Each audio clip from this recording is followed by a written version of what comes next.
बिहार में विधानसभा चुनाव नजदीक हैं, लेकिन उससे पहले राज्य की राजनीति में जबरदस्त हलचल मच गई है। वजह है चुनाव आयोग की करवाई जा रही एसआईआर प्रक्रिया।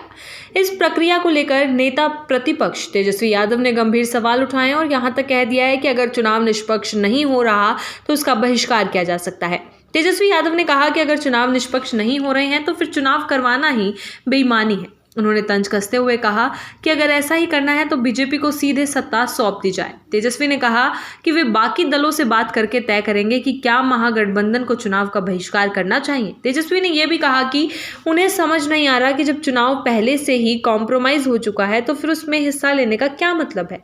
इस पूरे विवाद की जड़ है चुनाव आयोग का एसआईआर अभियान। इसके तहत चुनाव आयोग ने बिहार में वोटर लिस्ट की गहराई से जांच की। इस जांच में सामने आया कि करीब 20 लाख वोटर ऐसे हैं जिनका निधन हो चुका है। 28 लाख लोग ऐसे हैं जो स्थायी रूप से राज्य से बाहर जा चुके हैं। 1 लाख वोटर ऐसे हैं जिनका कोई अता पता नहीं। इस तरह कुल मिलाकर 52 लाख वोटर ऐसे पाए गए जिनका नाम अब वोटर लिस्ट से हटाया जाएगा। अगर सामान्य तौर पर देखा जाए तो हर विधानसभा सीट पर करीब 21,000 वोटरों का नाम हटेगा। यही आंकड़ा विपक्ष की चिंता की सबसे बड़ी वजह बन गया है। दरअसल 2020 के विधानसभा चुनाव में कई सीटों पर बहुत मामूली अंतर से हार जीत हुई थी। 153 सीटों पर जीत हार का अंतर 20,000 से कम था। 80 सीटों पर यह अंतर 10,000 से 20,000 के बीच था।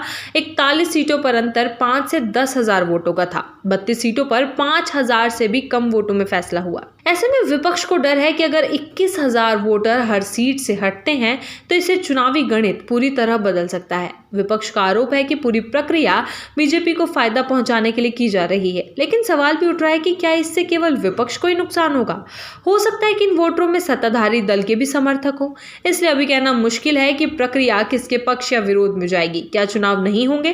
तेजस्वी यादव के बहिष्कार की चेतावनी के बाद सवाल उठ रहा है कि अगर महागठबंधन चुनाव का बहिष्कार करते हैं तो क्या चुनाव नहीं होंगे? इसका सीधा जवाब है चुनाव जरूर होंगे। भारत के संविधान और चुनाव आयोग के नियमों के तहत अगर कोई पार्टी चुनाव में हिस्सा नहीं लेती तो चुनाव रुकता नहीं है, बस उस पार्टी के उम्मीदवार मैदान में नहीं होंगे और दूसरी पार्टियों के बीच मुकाबला होगा। भारत के कई राज्यों में से पहले भी कुछ पार्टियों ने चुनाव बहिष्कार किया है, लेकिन चुनाव कभी रुके नहीं हैं। जैसे जम्मू कश्मीर में कई बार कुछ नेताओं ने चुनाव का बहिष्कार किया, फिर भी वहां चुनाव हुए। वैसे ही अगर बिहार में भी बहिष्कार होता है तो भी चुनाव तय समय पर होंगे। तेजस्वी यादव का बयान आने वाले बिहार चुनाव के रुकावट के लिए खेद है। जियो के साथ करें 349 रुपये में धमाकेदार शुरुआत। 28 दिनों तक रोज मिलेगा 2 GB डाटा 50 दिनों के लिए। जियो एयर फाइबर का ट्रायल फ्री। 90 दिनों के लिए जियो हॉटस्टार का सब्सक्रिप्शन और 50 GB AI जियो क्लाउड स्टोरेज भी फ्री। जल्दी करें, डिस्क्रिप्शन में दिए गए लिंक पर क्लिक करें और पाएं ये धमाकेदार शुरुआत।